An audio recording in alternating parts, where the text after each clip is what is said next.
আসসালামু আলাইকুম, নমস্কার। আমি উম্মিস লাইফে আপনাদের সকলকে স্বাগত জানাই। আজকে আমি বানিয়ে দেখাবো চিনি দিয়ে আমের আচার। আর কি মশলা দিলে বেশি টেস্টি হবে সেটাও দেখিয়ে দিব আপনাদের। আমের আচারটা বানানোর আগে আমি আচারের জন্য একটা মশলা বানিয়ে নেব। তার জন্য আমি একটা ননস্টিকের কড়াই নিয়ে চুলায় দিয়ে দিলাম। এরপর দিয়ে দিলাম 2 চা চামচ ধনিয়া, এরপর দিয়ে দিলাম রাঁধুনি মশলা 1.5 চা চামচ, দিয়ে দিচ্ছি মৌরি 2 চা চামচ, হাফ চা চামচ দিলাম লাল সর্ষে, দিয়ে দিলাম 1 চা চামচ জিরা, সবশেষে দিয়ে দিচ্ছি 4টা শুকনো লঙ্কা। আপনারা যদি কম ঝাল খান তাহলে সেক্ষেত্রে কম শুকনো লঙ্কা দিয়ে দিবেন, আর যদি বেশি ঝাল খান তাহলে এর থেকে বেশি দিয়ে দিবেন। মশলাটা যখন লাল কালার হয়ে যাবে আর স্ট্রং একটা গন্ধ বেরোবে তখনই একটা প্লেটে নামিয়ে নেব। মশলাটা ঠান্ডা করে তারপরেই পাউডার করে নেবেন। এখানে আম দেখতে পাচ্ছেন, তো আমগুলো কেটে আমি পানিতে ডুবিয়ে রেখেছিলাম লবণ দিয়ে, তারপরে আবার ভালো করে ধুয়ে নিয়ে রোদ্দুরে শুকিয়ে তারপরেই আমি আচারটা বানাচ্ছি। আমটা ধোয়ার পরে যে পানিটা থাকে আমের গায়ে রোদে দিলে সেটা শুকিয়ে যায় আর আচারটাও ভালো হয়।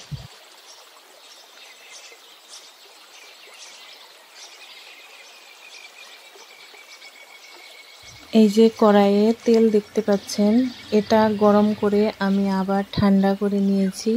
এর কারণ হলো তেলটাতে যে একটা কাঁচা গন্ধ থাকে সেটা ঠান্ডা করে নিলে আর থাকে না। আবারও তেলটাকে গরম করে পাঁচফোড়ন দিয়ে দিলাম। যখনই দেখবেন লাল লাল হয়ে এসেছে পাঁচফোড়নটা আর একটা সুন্দর গন্ধ বেরোচ্ছে, তখনই আমটা দিয়ে দেব। আমটা দেবার পরে ভালো করে এটাকে নাড়াচাড়া করতে হবে। শুরু থেকে যে কাঁচা আমটা পাওয়া যায় সেটা থেকেই চেষ্টা করবেন আচারটা বানানোর, কারণ এই স্টেজে আমের আটিটা খুব একটা শক্ত হয় না। এরপর দিয়ে দিচ্ছি 1.5 চামচ লবণ। আপনাদের টেস্ট অনুযায়ী দিয়ে দিবেন লবণটা, কমও দিতে পারেন বেশিও দিতে পারেন। তারপরে আমি দিয়ে দিলাম চিনি আধা কেজি। তো আমি এখানে 1 কেজি আম নিয়ে নিয়েছি, তো আপনারা চাইলে বাড়িয়েও দিতে পারেন কমিয়েও দিতে পারেন, আপনাদের টেস্ট অনুযায়ী দিবেন। চিনিটা দেওয়ার পরে চুলার আঁচটা কমিয়ে দিবেন, না হলে নিচে লেগে যাওয়ার ভয় থাকে। আস্তে আস্তে নাড়াচাড়া করবেন, না হলে আমগুলো ভেঙে যাবে।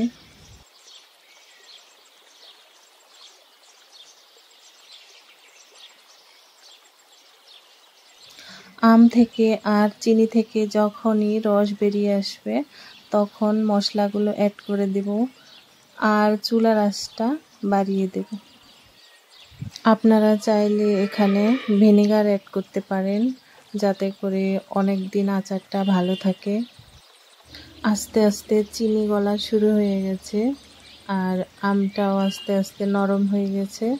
দেখেন কি সুন্দর কালার, তো কালারটাও সুন্দর চলে এসেছে। তাহলে নিশ্চয়ই দেখতে পেলেন কত সহজেই আমের আচারটা বানিয়ে নেওয়া যায়। আপনাদের যদি আমার আচারের রেসিপিটা ভালো লাগে অবশ্যই কমেন্ট করবেন। আমার চ্যানেলটি যদি আপনাদের ভালো লেগে থাকে অবশ্যই সাবস্ক্রাইব করবেন আর আমার পাশে থাকবেন। আবারও কোনো নতুন রেসিপি নিয়ে আমি হাজির হব। ততদিন ভালো থাকুন, সুস্থ থাকুন, এই কামনায় বিদায় নিচ্ছি।